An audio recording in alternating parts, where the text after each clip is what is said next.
The volatility of the crypto market continues to weigh on crypto exchanges and platforms alike, including Crypto.com. Now, the company has reportedly pulled out of a huge Champions League sponsorship deal and at the last minute. Well, with us to discuss this and more is Natalie Brunell, Hard Money host and Bitcoin educator. Natalie, thank you so much for joining us. So we know that anytime we sort of bad news regarding crypto, it does tend to really weigh on it. But crypto has really been under pressure so far this year. What are you keeping an eye on, especially in terms of Crypto.com now pulling out of this UEFA partnership? Yeah, well, it's a bear market, right? We're in crypto winter, but I'm feeling more bullish than ever on Bitcoin, especially because during this time, I think those important efforts to really get the education out are really most crucial right now when we see the system at large having these liquidity issues, right? They're trying to raise interest rates, but we have so much debt in the system that we're feeling pain all over the board, from crypto to equities, home sales slowing. And so I think it's really important to educate people on the importance of the idea of hard money, and now we have it in digital format. Natalie, I want to get your thoughts because yesterday we were talking about Bitcoin. We talk about it every day here at Yahoo Finance. But Michael Kantrowitz, who was a guest on the show yesterday from Piper Sandler, we asked him where he thought Bitcoin was going, at least in the short term. Let's play a quick clip from that interview, and then I'll get your reaction. We published many months ago that I think Bitcoin is around 40,000, that we're going to probably see it get cut in half and then some. And then we reiterated that recently. So, I could easily see it falling down to 15,000. Again, this is not a long-term view on Bitcoin at all. It's purely a cyclical view with the realization that it's trading exactly like the market today. So until we see a bottom in the economy, I don't think we're going to see a bottom in Bitcoin.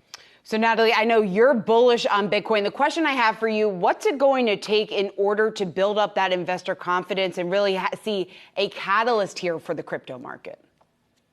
Well, you know what? I largely agree with what he said because we just have so much uncertainty with the system at large. And I'm not sure if the bottom was in with that 17,000 back in June. And what we really need is just more education because Bitcoin has been largely correlated with equities. It has been the beneficiary of the last decade of quantitative easing. And that's because a lot of people and a lot of institutional investors even really don't understand Bitcoin, its decentralization and its true scarcity. And a lot of times it's lumped in with other crypto. So we are very, very early. Now, because the price has dipped, these are prices that people wanted to see when it was 69,000, right? They thought it was too expensive. They were FOMOing and then they thought it was too late. So this is actually still a really good accumulation point because once you're trying to time the market and find a bottom, you're never going to be able to predict it, right? So I'm dollar cost averaging. I feel bullish about it in the long term, but I agree with what he said that there may be more pain in the short term as it's part of this larger macro environment that's very, very volatile right now.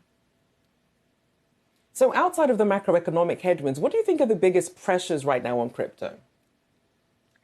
Well, I think that the wash sales that are happening right now are adding to the volatility, right? Because there are no wash sale rules with Bitcoin. Some people are using that for tax harvesting, but others are using it to trade and to speculate. I'm not someone who advocates trading Bitcoin. I see it as a long-term savings vehicle. So what I buy, I don't plan to look at, much less touch for at least 5 years, but others are here to trade and they profit on the volatility. Some people say that regulatory clarity will help. Others are very against regulation in this space. And they think that the volatility will drop as more people adopt Bitcoin and start using the Bitcoin network. But again, I think in the short term, there's going to be more volatility. And for some people, that makes them a little bit wary. Well, Natalie, what do you think about regulation, right? Because then we also have this fraud aspect. There was a recent Forbes analysis of 157 crypto exchanges and trading platforms. They actually found 51% of crypto trades are fake. So is regulation necessary? And then if it is, what should that or could that, do you think, look like? Well, I think regulatory clarity will help institutions get on board, and I think it will provide more on-ramps. But at the end of the day, I think that, the regulations around Bitcoin are already pretty clear in the sense that it's recognized as digital property and a digital commodity. But that being said, I want to add that this space at large, crypto, is growing very, very quickly with companies and exchanges that are all over the world, which makes it very, very difficult. It puts up hurdles for U.S. regulators. I think a lot of regulators are still largely trying to understand the industry. They're trying to understand the companies, the big names that are both on and offshore, some of them offering these massive yields and other tokens that could pose large risks for investors, which we saw in the crypto contagion. And so I think this just speaks to the importance on a retail level of really knowing where you buy buy your Bitcoin, who you're buying it from, and the idea of educating yourself on self-custody, where you can become your own bank, take custody of your Bitcoin, and be in full control of your asset and investment. And to that point, a lot of people wondering, they say it's the person who holds the keys that really should be in charge of the Bitcoin. So sometimes when you do have things like a Binance or a Coinbase or something else, you do open yourself up to risk. But I want to ask you about this U.S. federal prosecutors asking Binance, the world's largest cryptocurrency exchange, to provide some of these extensive internal records tied to money laundering. When it is the biggest exchange that's under this sort of scrutiny, how much does that hurt people's adoption of Bitcoin going forward?